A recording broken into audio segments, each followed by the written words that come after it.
Bismillahirrahmanirrahim. Assalamualaikum warahmatullahi wabarakatuh. Selamat sejahtera. Alhamdulillah kita bertemu lagi dalam kelas mengaji tulis tesis dalam bab analisis kuantitatif. Hari itu kita dah cover analisis deskriptif. Hari ini kita akan masuk kelas kuantitatif. Untuk kali ini pakcik nak cover benda yang ditanya jugalah dekat dalam WhatsApp. Mungkin pakcik terlepas pandang dan pakcik try cover malam ni, iaitu benda yang asas juga dalam kuantitatif, iaitu kita ikut aturan, ikut urutan kebiasaan dalam research kuantitatif ni. Pakcik akan cover hari ni adalah dua perkara, iaitu adalah ujian normality, kemudian yang kedua adalah factor analysis. Okey, kalau tanya saya, factor analysis ni dia advance sedikit. Dalam SPSS dia punya kemuncak sedikit rumit itu pada EFA itu, exploratory factor analysis, iaitu factor analysis itu sendiri. Jadi dalam kes ni pakcik tunjuk yang basic, yang asas ataupun yang simple yang EFA. Bukan bererti nak ikut macam pakcik sebut, tak. Maksudnya kalau betul-betul research, kalau yang betul-betul kompleks, so dia tak cukup EFA ni. So kita ada lagi siri yang akan datang dalam tesis level 2 nanti. Pakcik akan enhance lagi yang berkaitan dengan EFA ataupun factorial analysis. Tapi untuk permulaan ni, supaya tak terkejut, jadi pakcik cover benda yang asas, iaitu normality dengan factor analysis dulu. Okey, selepas tu nanti slot akan datang, kita akan cover berkaitan dengan korelasi, berkaitan dengan regresi, regression, dan juga sebelum tu kita kena study juga yang biasa kita letak dekat pilot study, iaitu ujian kebolehpercayaan. Itu yang next lah, untuk siri yang next. Tapi untuk hari ini kita cover ujian normality, dan juga kita akan cover sebab ujian normality ni sangat concern, especially bagi jenis-jenis kajian yang memerlukan untuk data pentaburan normal. Ada software-software yang tertentu khusus untuk data pentaburan normal. Contoh pakai Sam Amos memang perlukan ujian dalam pentaburan normal. Ada orang nak tengok data dia normal atau tidak, justru ada berkaitan dengan parametrik dengan non-parametrik. Jadi kita cover pelan-pelan. Kalau ujian normality kita cover dua-dua, dari segi grafik, dari segi gambar rajah, dan juga berkaitan dengan statistik. Okey, kita akan cover dua-duanya. Okey, statistik ni ada kita sebenarnya dalam bab statistik ni berkaitan dengan assumption. Sangat penting kita cite dengan orang-orang yang kita rasa bersesuaian. Ikut buku lah, jangan bergaduh. Bila sampai dekat statistik ni, sekolah ni kata nilai dia banyak ni, nak kena capai lebih pada ni, kena kurang pada ni, itu statistik. Yang paling penting adalah assumption daripada sekolah-sekolah yang bersesuaian. Okey, jadi kita mulakan dengan sesi yang kedua lah.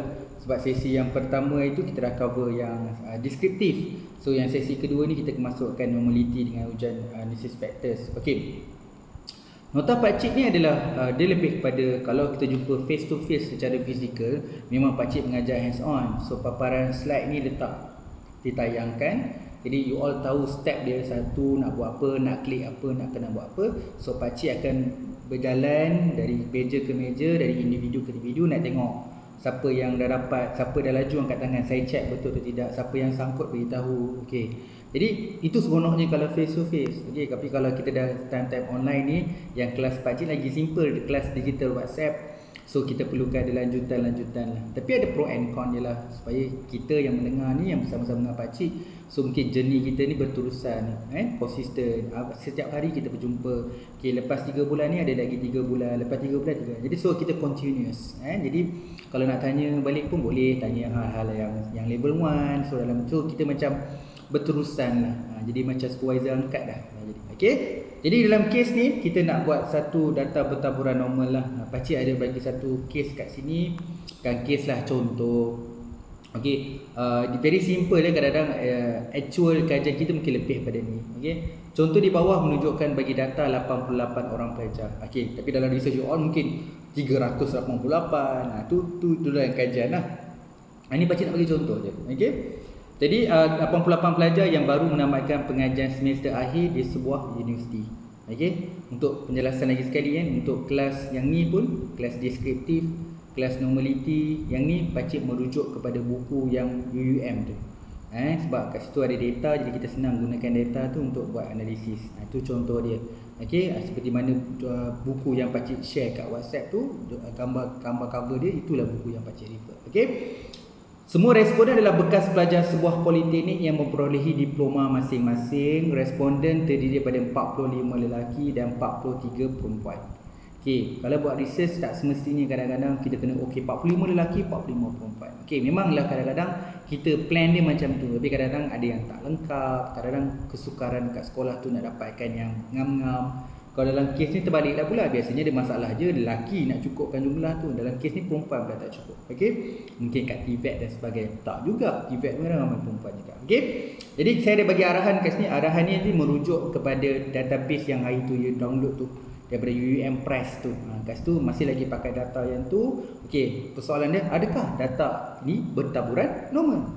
Okey, jadi ambil data tu, kita try buat sama, buka SPSS, kita buat ikut arahan dekat sini. Kat sini ada 6 arahan.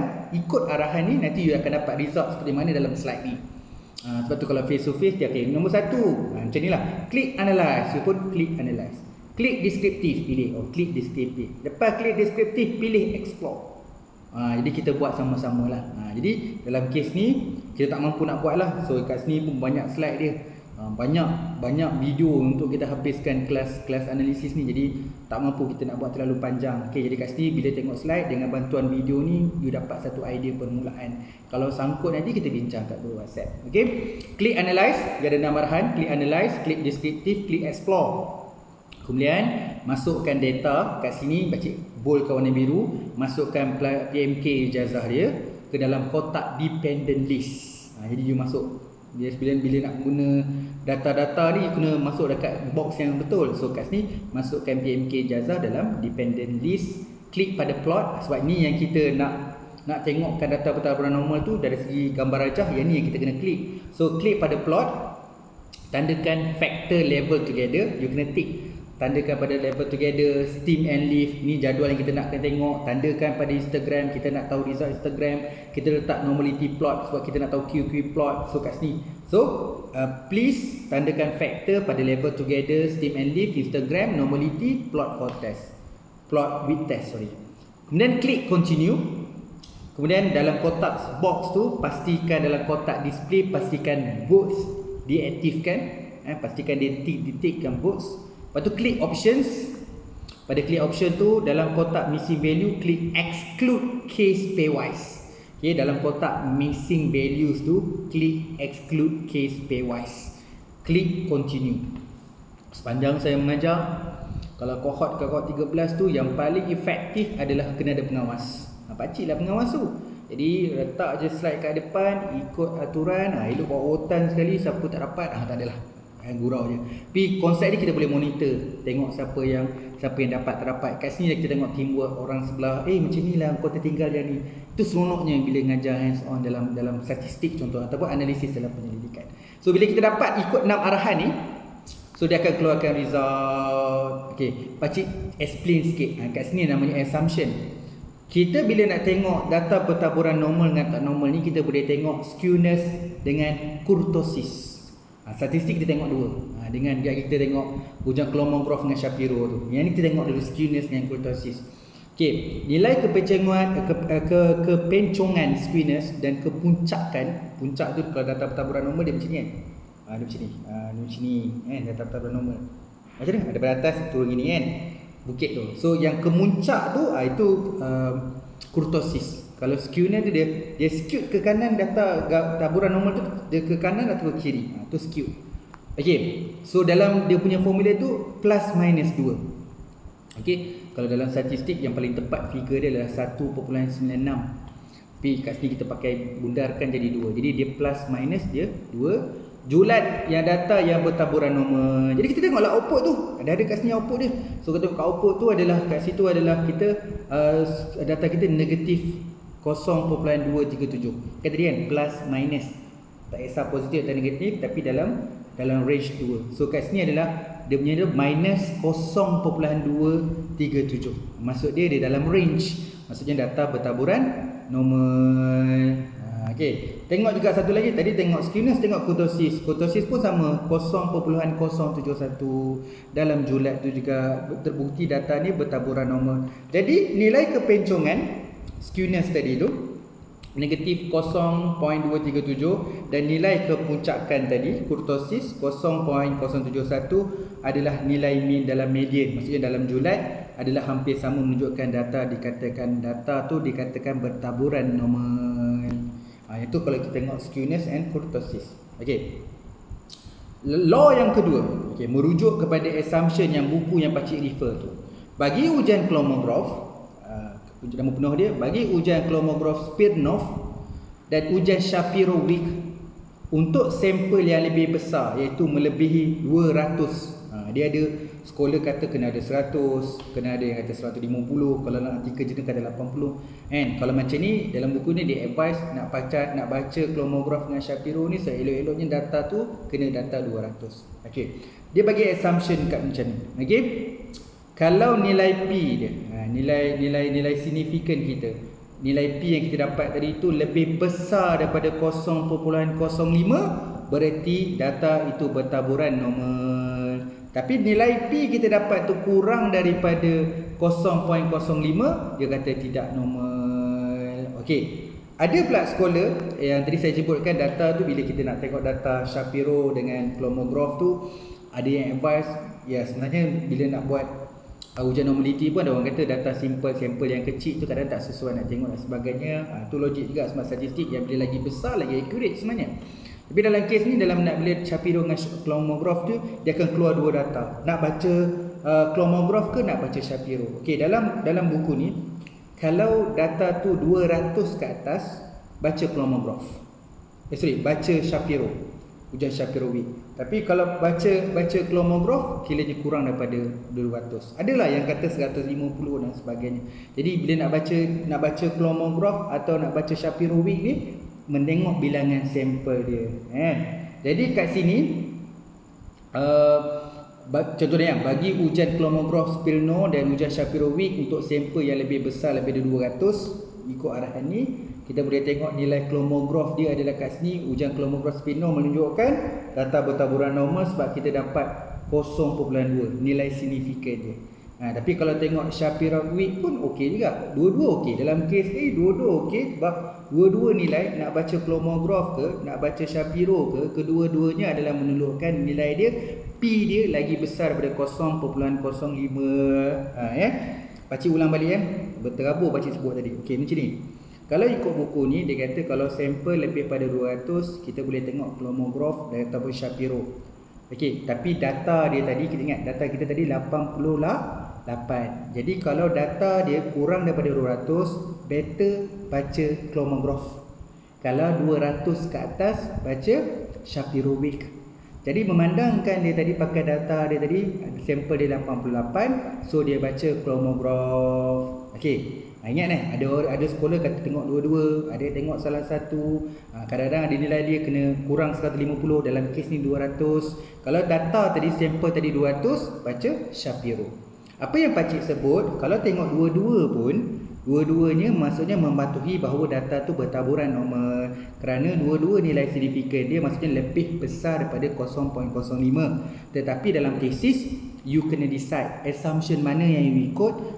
Maksudnya dalam kes ni nak baca Kolmogorov atau baca Shapiro, atau baca dan baca Kolmogorov dan Shapiro, atau baca Kolmogorov atau Shapiro, melihatkan assumption berapa sampel tu, lebih besar daripada 150 ke, lebih besar daripada 200 ke, baca Shapiro-Wilk contoh. Ataupun kalau kurang daripada 150 atau kurang 220 tu baca Kolmogorov sahaja.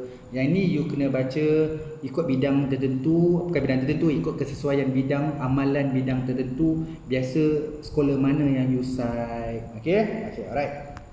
Kemudian nak buktikan tadi skewness dengan kurtosis dalam segi statistik dia bertaburan normal kerana dalam julat plus minus 2, dan ujian Kolmogorov dengan ujian Shapiro-Wilk pun menunjukkan data bertaburan normal kerana dua-dua nilai signifikan dia lebih besar daripada 0.05. Okey. Jadi yang tu statistik. Kita tengok dari segi gambar rajah pula. So gambar rajah kat sini, yang pertama kita tengok histogram. Kat sini akan keluar kat paparan Instagram tu, kita tengok data dia pertaburan normal. Mungkin dalam nota nampaklah gambar curve data pertaburan normal tu nampak cantik je. Tapi sebenarnya ada rupa tu sebenarnya dah nampak kepada data tu bertaburan normal. Jadi kita tengok gambar rajah Instagram tu, data kita bertaburan normal ke tak. Berdasarkan skewness kurtosis tadi, kita tengok dah gambar rajah kita squeak ke kanan ke squeak ke kiri. Okey. Tapi gambar rajah ni memang menunjukkan dia adalah data bertaburan normal. Okey. Kemudian stem and leaf. Okay, nak baca stem and leaf ni kadang-kadang, tadi kalau Instagram tu gambar menegak, ni gambar daun tapi dia melintang. Kalau tengok gambar rajah tu, sebenarnya tengok gambar rajah je. Tengok gambar rajah tu macam mana visual dia. Kalau gambar daun tapi tak adalah perfect daun tu, stem and leaf tu ada batang dan daun. Tak adalah perfect gambar daun tapi ada bentuk daun lah. Tapi kalau tak macam daun, dia macam ni, gambar daun macam ni kan. Bolehlah daun, mungkin daun yang manjang sikit. Nak kata daun macam daun pandan, tak macam daun pandan, tapi ada bentuk lah. Dia ada macam gemuk di bawah, kurus di atas kan. Itu normal sebagai daun, kebiasaan daun lah. Sebab tu namanya stem and leaf. So disupport oleh skewness kurtosis dengan Shapiro-Chromograph. Kemudian tengok gambar rajah tadi Instagram, tengok stem and leaf. Ketiga adalah tengok, kita boleh tengok, kita panggil kat sini adalah kita panggil box plot. Ataupun kita panggil dia adalah outliers. Kita panggil outliers box. Okey, dekat sini garis lurus hitam terletak di tengah-tengah kotak. Dia ada kotak, dia macam gambar macam pecah gari. Tapi pecah gari ada atas bawah tu. Dia ada gambar kat situ. Garis lurus hitam ia terletak di tengah-tengah kotak menunjukkan nilai means. Dalam mean kita punya sampel ni lah. Okey, jadi dia akan tunjukkan juga gambaran skewness kurtosis. Tapi paling penting kat sini adalah kita nak tengok di gambar outliers. Outliers adalah gambar macam gambar bulat kecil, orang panggil jerawat. Dia ada dua, jerawat batu dengan jerawat biasa. Ini jerawat biasa. So dia ada responden ke-30. Okey, kalau ikutkan statistik, responden yang ke-30, sampel kita ada 88 tau. Responden kita yang ke-30 tu, orang yang jawab tu mungkin main-main, ataupun jawapan dia berbeza dengan orang lain. Itu namanya outliers.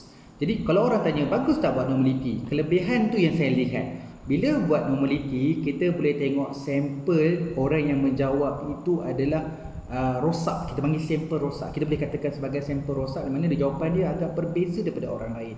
Kita boleh katakan sampel itu mungkin kategori yang kurang tepat. Dia tidak mematuhi arahan ataupun bukan sampel yang tepat. Jadi dalam statistik kita boleh buangkan. Tapi fikir logik. Dalam satu keadaan ada research yang memang nak tengok natural setting. Kita memang tak tahu sekarang ni di kalangan kita ni ada okey ke tak okey. Jadi data ni okey ke tak okey, kita nak dapatkan satu nilai natural. Tapi ada dalam bidang tak boleh. Kita kena ambil betul-betul orang yang betul-betul yang relevan saja untuk jawab kita punya statistik ni. Jadi kalau orang yang main-main ataupun ada panggil outliers tadi tu, kita gugurkan. Dalam kes ni dengan gambar rajah ini, yang ni yang gambar rajah yang kita panggil outliers ni lah yang supervisor nak sangat tengok. Dia dah buat ujian normality dah. Saya nak tengok gambar rajah yang berkaitan dengan outliers. Kat sini memang gambar rajah ni memang nak. So kat sini kalau ada 30 kat sini, maksudnya dicadangkan supaya responden ataupun sampel yang ke-30 remove. Kalau dalam SPSS boleh clear, kita clear kan. Okay? Jadi kalau kita clear kan, dia tak jadi 88 lah. You kena run balik. Jadi 88 tolak 1, responden atau sampel yang ke-30 jadi 87. So 87 lagi run, kemungkinan besar you run balik outliers ni dah tak ada dah. Kan? Okey, kemudian kita tengok, yang ini favorite lah sebab dia senang nampak cantik dalam report, iaitu namanya QQ plot. So ada gambar paksi, so ada data tu dia titik-titik je dekat paksi. Semakin rapat dekat paksi, maksudnya data tu bersifat normal. Okey, jadi ada berapa tadi? Ada 6 yang kita bincangkan. Nak ujian normality ada 6 assumption kita boleh tengok. Mula-mula sekali tengok skewness and kurtosis, kemudian kita tengok Chromograph dengan Shapiro, tengok histogram, stem and leaf, box plot dengan QP plot. So ada 4 gambar rajah, 2 statistik untuk data pertaburan normal. Secara jujur bila kita tengok dalam tesis, ada yang lapor skewness kurtosis sahaja, ada yang melapor Instagram saja, kalau dari segi number, ada yang lapor 3, ada yang lapor 4, ada yang lapor 2, ada yang lapor 6. Pandangan Pak Cik, run 66 tu. Okey, jadi laporkanlah. Tapi dalam keadaan tertentu yang kritikal tertentu, mungkin boleh laporkan 4 je. Ada yang boleh laporkan 5 je. Tapi kalau tanya saya, ramai orang laporkan itulah skewness and kurtosis histogram dengan QP plot. Ini biasa paling ramai orang laporkan 3 tu. Kadang-kadang dia tak laporkan yang supervisor nak. Tu outliers tu.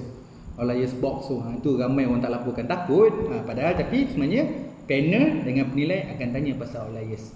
Sebab dia tahu outliers tu yang kita nak tengok supaya nak mencantikkan data, ada tak sampel-sampel yang kurang sesuai yang kena digugurkan. Khusus untuk buat ujian normaliti. Tapi bagi kajian yang tidak mementingkan normaliti ni, dia tak kisahlah orang tu jawab. Kita dah jumpa dah responden yang sesuai. Apa saja dia jawab tu kita redha je. Kita terus run. Itu mungkin kita boleh gunakan bila data tu tidak mementingkan sangat data bersifat normaliti. Kita dah habis dah ujian normaliti. Kita yang kedua adalah tengok pada ujian analysis factors. Ada dua reason, banyak reason lah. Pakcik bagi reason macam ni lah. Sebab tu yang benda ni mungkin orang tak kupas, pakcik kupas sedikit. Sebab tu nama dia exploratory factor analysis, EFA. So untuk bahagian ni dia explore. Tapi niat kita tengok pada logik, tengok pada niat kita. Ada dalam satu keadaan, memanglah kita tengok research orang buat korelasi macam ni, regression macam ni, okey. Hold kejap benda tu. Tengok dalam satu keadaan yang mana kadang-kadang kita nak melihat capability dan keupayaan. Dari segi kita punya data tu dia panggil dia fit. Dia orang ni fit ke tak fit. Ada setengah kajian yang sangat mementingkan fit, iaitu dia panggil kat sini faktor loading. So faktor loading tu dia sepatutnya tinggi atau rendah. Yang paling penting adalah kesefahaman dengan data tu, keupayaan, capability data tu. Dia macam ni tau, dalam satu pasukan ada yang lemah, ada yang kurang. Dalam statistik bukan nak tunjukkan yang lemah akan berpaut pada yang kuat dan yang kuat akan berpaut pada yang lemah. Dalam statistik sebenarnya kita panggil nak fit. Contohlah nak main bola, yang fit je yang akan bawa masuk dalam pertandingan, yang cukup sifat saja yang akan bawa dalam pertandingan bola sepak tu. Jadi dalam kes ni sebenarnya tujuan untuk buat factor analysis ni, salah satu kelebihannya untuk mengenal pasti siapa yang layak. Lepas tu ada nilai kita panggil nilai border ataupun nilai par dia. So macam faktor loading sekurang-kurang kena 0.6 ke atas.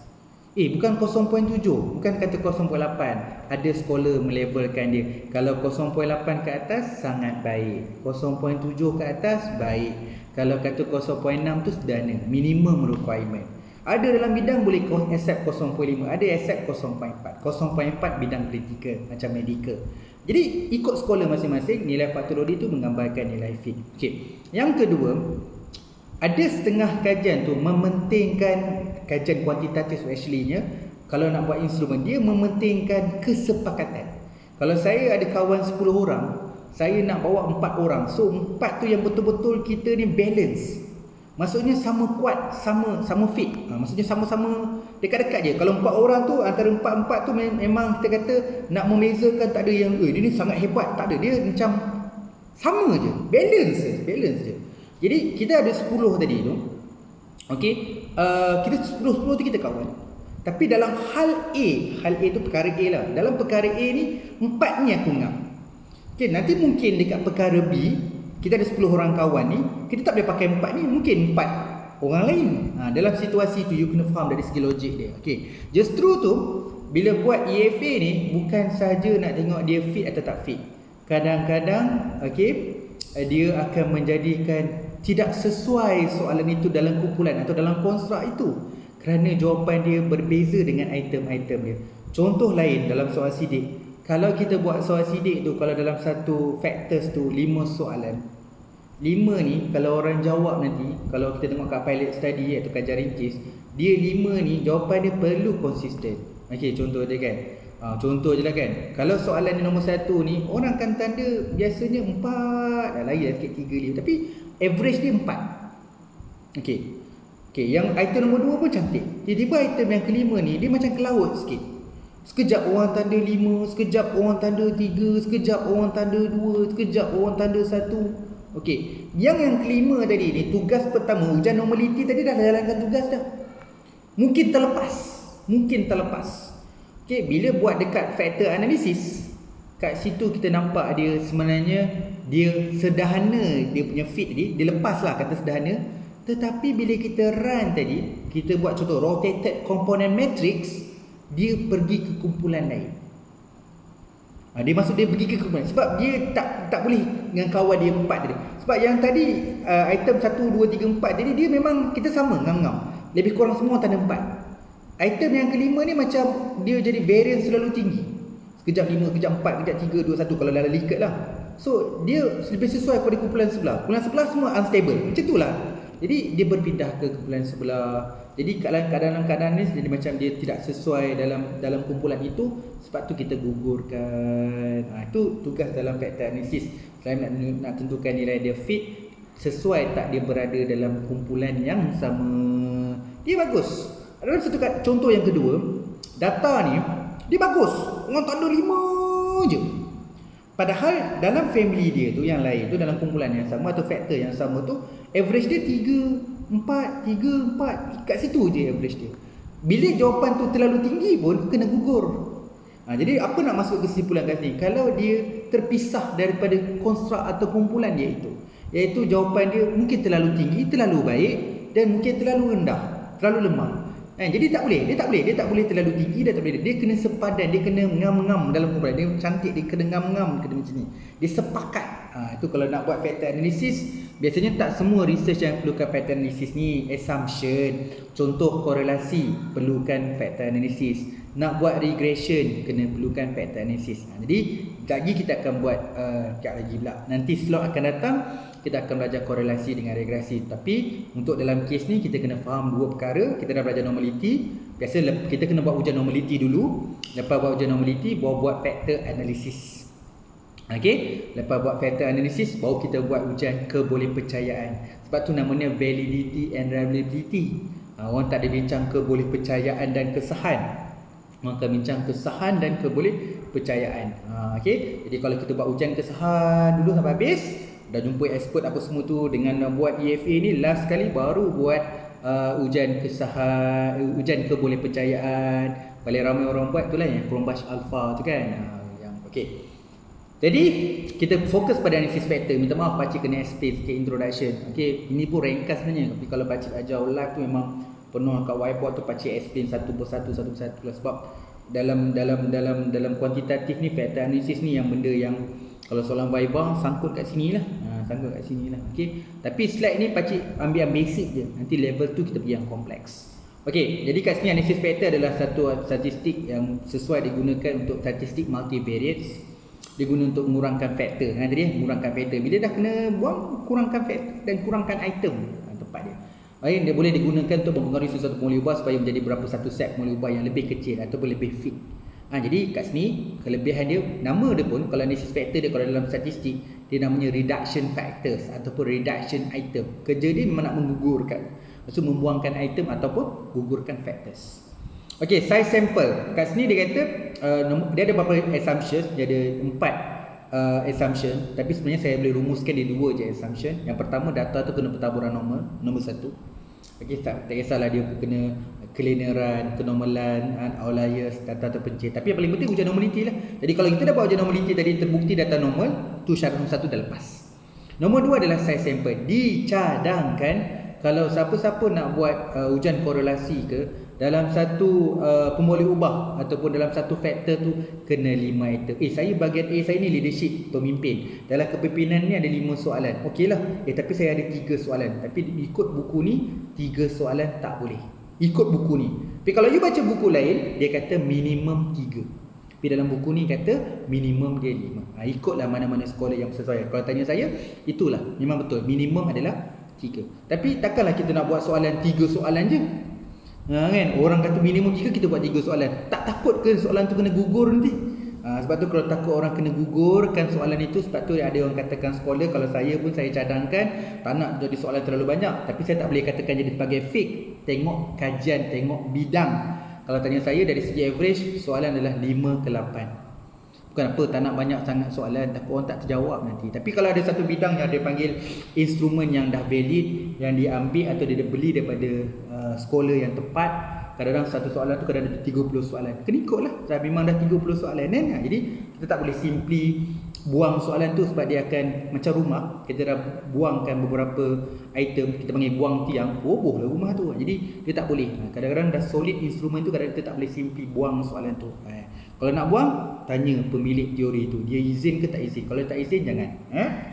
Okey, jadi dia ada beberapa syarat kat sini lah. Jadi bila buat analisis faktor ni, pakcik ambil satu contoh lah.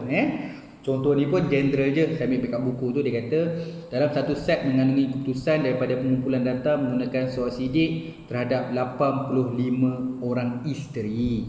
Jangan bincang pula kenapa pula saya pilih tajuk macam ni. Saya ikut buku tu. Okey. Dia tanya tentang sejauh mana menggunakan 10 pendekatan berbeza yang diambil terhadap masalah pergolakan rumah tangga yang dialami. Ada 85 isteri tadi, menggunakan 10 pendekatan yang berbeza diambil bagi masalah pergolakan rumah tangga yang dialami. So ada 10 perkara tu lah. Setiap item mengandungi skala Likert 4.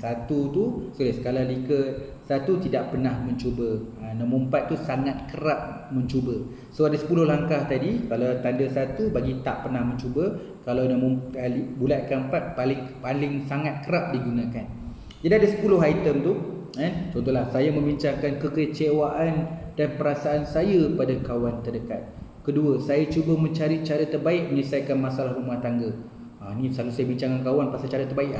Tandakan 4. Sampai yang ke-10, saya ketepikan aktiviti lain bersama rakan semata-mata kerana masalah ini.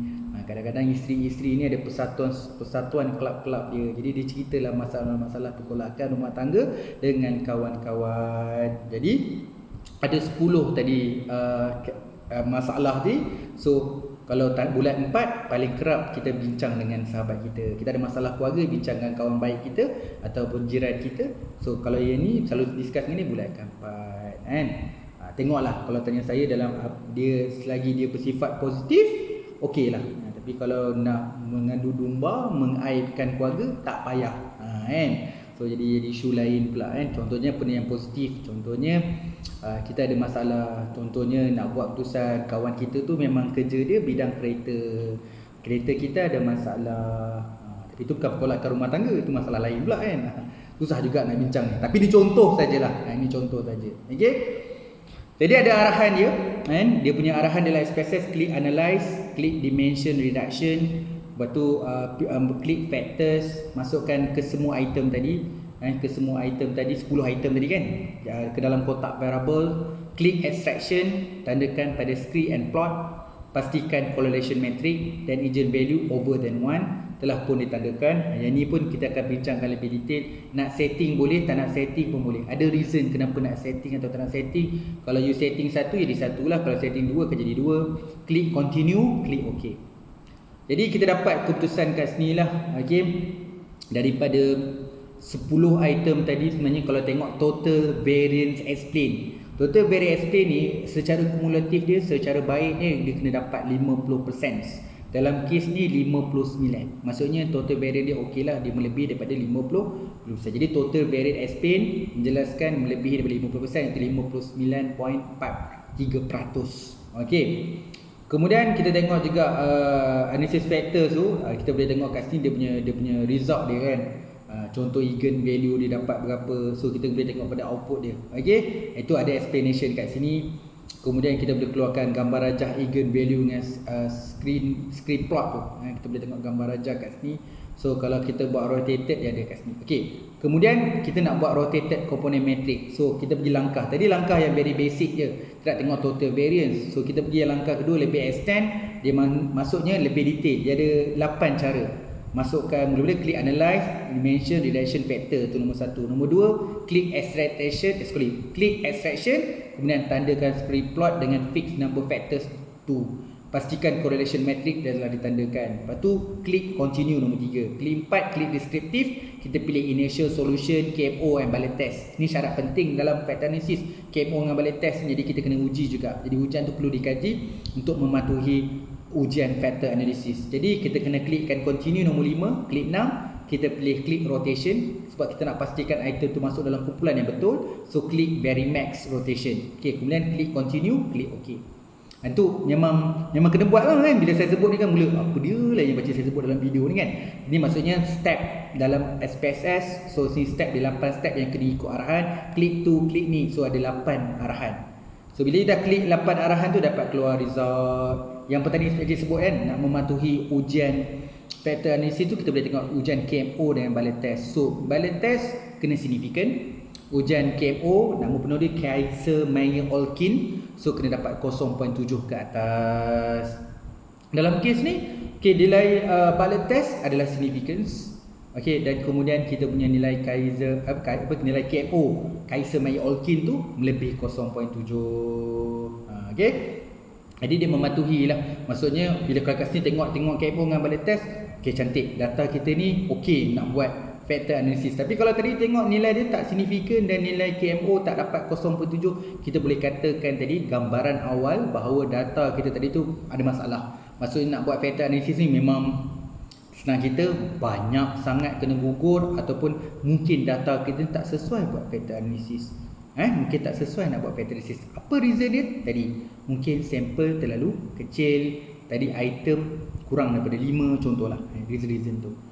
Dalam kes ni kita tengok juga nilai rotated component matrix. Sebab tadi kita setting dia 2. Ingat tak tadi arahan dekat nombor 2 dia dekat extraction dengan fixed number factor 2. Bila you fix factor number 2, you bila buat rotated extraction ataupun rotated component matrix tu, dia akan jadi 2 kumpulan. Tapi kalau you tak set, you tak payah fix kan, kita tak tahu jadi berapa kumpulan. Jadi kalau dalam bidang saya belajar memang tak payah fix kan. Cuma nak bagi contoh, kalau di fixkan 2 jadi 2. Tapi kalau you tak fix kan mungkin jadi 3. Kan? Kemudian tengok kat sini nilai dia. Tengok kat sini kita tengok nilai dia lah. Tengok ada 2 kumpulan, tengok item dia. Ada yang 0.8, ada 0.2. Ini namanya factor loading. So kalau mana-mana yang kalau saya belajar lah, ikutlah par yang you belajar. Kalau you pakai 0.6, mana-mana nilai yang 0.6 ke bawah kena delete. Kalau you pakai 0.5, mana-mana bawah 0.5 kena delete. Kalau orang pakai 0.7, dahsyatnya nak pakai yang terbaik, sangat terbaik tu, bawah-bawah 0.7 kena delete. Tapi kalau tanya saya, yang terbaik dalam bidang sains sosial ataupun sains teknologi biasanya orang pakai 0.6. Jadi 0.5 ke bawah tak. Tapi tengok keadaan. Tapi kalau tengok banyak sangat item nak kena delete ni, ada yang sekolah membenarkan 0.5 diterima. Maksudnya 0.5 ke bawah baru delete. Macam saya ambil dulu sebab bidang saya bidang kritikal, 0.4 accept. Maksudnya bawah pada 0.4 dah boleh delete. Kan? Tengok jugalah dia punya supervisor dan penilaian dan sebagainya, ikut bidang jugalah. Kan? Kalau macam baca buat engineering, dalam engineering kita boleh ambil minimum requirement, kita ambil 0.4. Sebab dalam kajian awal, kajian baru, so tak banyak lagi orang buat. Jadi nak dapatkan, sebab kita pun nak buat instrumen, so di kalangan kajian pun kita kompleks, sebab kita boleh pakai 0.4. Yang paling penting citation. Tapi kalau tengok dekat Malaysia ni, kalau bidang sains sosial ni, kalau kena gaya general sains sosialnya bidang, kalau ambil 0.4 tu bersilat lah juga masa viva kan. Tapi kalau dalam bidang teknikal macam engineering, 0.4 kajian medik tak ada isu sangat, sebab orang faham, sebab susah nak dapatkan nilai fit tu.